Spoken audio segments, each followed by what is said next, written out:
عدنان صاحب، پاکستان کی سیاست میں آنے والے دنوں میں آپ کیا ہوتا ہوا دیکھ رہے ہیں؟ الیکشن سے 17 روز پہلے پاکستان پیپلز پارٹی والے نون لیگ پر تنقید کر رہے ہیں، لیکن نون لیگ والے پی ٹی آئی پر تنقید کر رہے ہیں۔ آنے والے سیٹ اپ میں آپ کے خیال میں کس کو کیا رول ملنے والا ہے؟ دیکھیں، بات یہ ہے کہ تنقید تو پی ٹی آئی پہ وہ کر رہے ہیں، لیکن یہ یک طرفہ کیمپین ہو رہی ہے۔ پی ٹی آئی کو تو جلسے کرنے کی بھی اجازت نہیں ہے، نہ وہ لوگ میڈیا پہ ان کو کوریج مل رہی ہے جو وہ ان کا جواب دے سکیں، جو یہ الزامات لگا رہے ہیں، یا وہ اپنا موقف بیان کر سکیں۔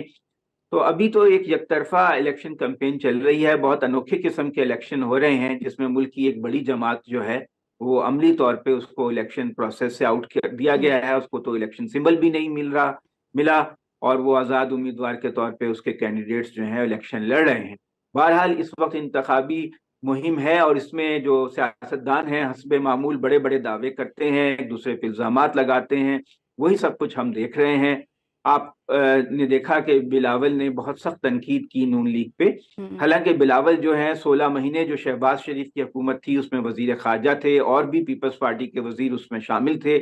تو اس دور میں جو شدید مہنگائی ہوئی اور بے روزگاری پھیلی، اس میں پیپلز پارٹی کا بھی اتنا ہی حصہ ہے جتنا نون لیگ کا ہے، کیونکہ یہ دونوں شریک کار تھے، بڑی پارٹیاں تھیں، اور یہ حکومت انہوں نے مل کے بنائی تھی، تو وہ اس کو اپنے آپ کو بری ذمہ قرار نہیں دے سکتے۔ یہ سارے جو کچھ ہوا ہے پچھلے 20-21 مہینے میں، اور اب جو وہ یہ کوشش کر رہے ہیں کہ پی ٹی آئی چونکہ میدان میں نہیں ہے تو کسی طرح اس کے ورکرز کو اپنی طرف راغب کریں اور اپنی بالکل۔ طرف اٹریکٹ کریں، اس لیے وہ ان سے ایسی باتیں کر رہے ہیں۔ جبکہ سندھ میں تو ہمیں معلوم ہے کہ جو پیپلز پارٹی کی مخالفت کرتے ہیں ان کو بھی انتقام کا نشانہ بنایا جاتا ہے،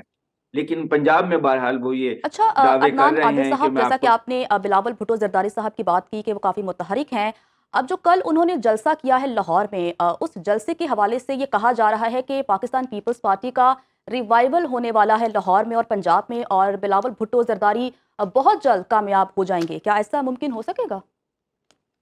نہیں، میرا خیال میں ایسا ممکن نہیں ہے۔ جلسہ ان کا اس لیے اچھا ہوا ہے کہ انہوں نے بہت زیادہ ریسورسز یہاں پر استعمال کیے، اور وہ بہت کم ہوتا ہے کہ لاہور میں کسی جلسے سے خطاب کریں، تو لوگوں کو پہلی بار ان کو سننے کا موقع مل رہا تھا، اور طاہر القادری کی جو پارٹی ہے اس نے بھی اپنا پورا وزن ان کے پلڑے میں ڈالا ہے۔ پیپلز پارٹی اس حد تک کامیاب ہوئی ہے کہ اس نے طاہر القادری کی سپورٹ حاصل کر لی ہے،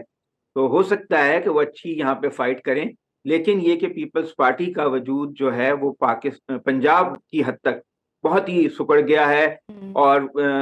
بمشکل وہ چند جو سیٹیں ان کے بڑے بڑے لیڈر ہیں جیسے یوسف رضا گیلانی، مخدوم احمد محمود وغیرہ،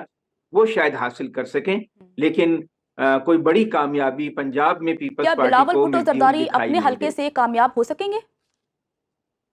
مشکل لگتا ہے، مشکل لگتا ہے۔ یہاں پہ مقابلہ پی ٹی آئی اور نون لیگ کے درمیان ہوگا، البتہ اگر وہ 20-25 ہزار ووٹ لے لیں تو یہ ان کی بڑی کامیابی ہوگی۔ وہ کم سے کم یہ کہہ سکتے ہیں کہ لاہور میں ان کی کچھ نہ کچھ سپورٹ بیس موجود ہے، اور یہی ان کو بھی معلوم ہوگا کہ اتنے برائٹ چانسز نہیں ہیں ان کے کامیاب ہونے کے، لیکن وہ یہ ثابت کرنا چاہتے ہیں، وہ کوشش کر رہے ہیں کہ پنجاب میں دوبارہ سے پارٹی کو ریوائیو کریں، جی، یہاں پہ فٹ ہولڈ حاصل کریں، اور اسی لیے انہوں نے یہ جو لاہور سے الیکشن لڑنے کا فیصلہ کیا ہے، گو کہ اس کے ان کے کامیابی کے چانسز بہت کم ہیں۔ تو عدنان صاحب یہ بتائیے، یہ جو الیکشنز ہو رہے ہیں اس کے بعد آپ کوئی مضبوط گورنمنٹ آتی ہوئی دیکھ رہے ہیں؟ اور پاکستان کے جو اتنے بڑے بڑے مسائل ہیں، کیا وہ گورنمنٹ یہ مسائل حل کرنے کے قابل ہوگی آپ کے خیال میں؟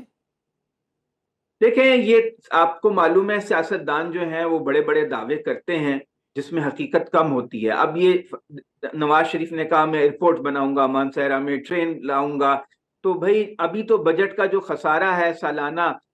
جو اس سال وہ 9,000 ارب روپے کا ہے، تو وہی پورا کرنا مشکل ہو رہا ہے، تو وہ نئے بڑے بڑے منصوبوں کے لیے ہزاروں ارب روپے کہاں سے لائیں گے؟ یا 300 یونٹ وہ کہہ رہے ہیں نون لیگ والے 200 یونٹ اور پیپلز پارٹی والے 300 یونٹ بجلی کے مفت دیں گے، تو اس کے لیے تو اتنی رقم خزانے میں نہیں ہے،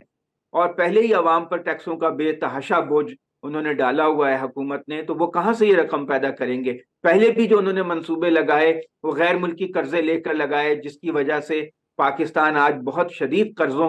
کی بوجھ تلے دبا ہوا ہے۔ اس سال ہمیں $25 ارب چاہیے